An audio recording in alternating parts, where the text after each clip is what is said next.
Tezkor ob-havo ma'lumotlari. Assalomu alaykum hurmatli tomoshabin. O'zgidromet markazi 11 dekabrdan 14 dekabr kunlariga ob-havo ma'lumotlarini e'lon qiladi. Ushbu kunlari respublikamiz hududida havo biroz bulutli, ba'zi joylarda o'zgaruvchan bo'ladi.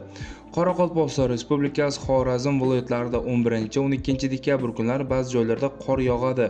13 hamda 14 dekabr kunlari esa yog'ingarchiliklar kutilmaydi. Buxoro, Navoiy viloyatlarida ham havo biroz bulutli, ba'zi joylarda yomg'ir yog'adi. Faqatgina 13 dekabr kuni yog'ingarchiliklar kutilmaydi, tuman tushib turadi. Respublikamizning qolgan hududlarida, ya'ni Toshkent, Samarqand, Jizzax, Sirdaryo hududlarida ham havo biroz bulutli.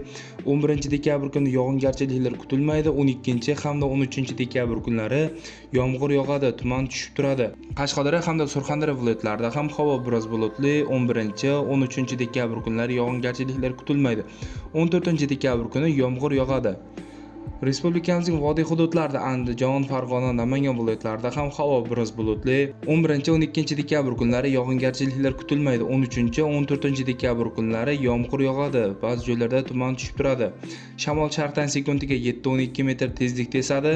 Qoraqalpog'iston Respublikasi, Xorazm, Buxoro, Navoiy viloyatlarida esa 11 dekabr kuni ba'zi joylarda shamolning tezligi 13-18 metr sekundgacha kuchayadi. Ayrim joylarda shamolning tezligi 20-22 metrgacha kuzatiladi. Harorat 11 dekabr kuni kechasi 05 daraja sovuq, kunduz kuni 5-10 daraja iliq. 12-14 dekabr kunlari esa 2-7 daraja iliq, kechalari, kunduz kunlari esa 10-15 daraja iliq bo'lib turadi. Sizlarga yetkazmoqchi bo'lgan xabarlarim shulardan iborat edi. E'tiboringiz uchun rahmat, sog' bo'ling, salomat bo'ling.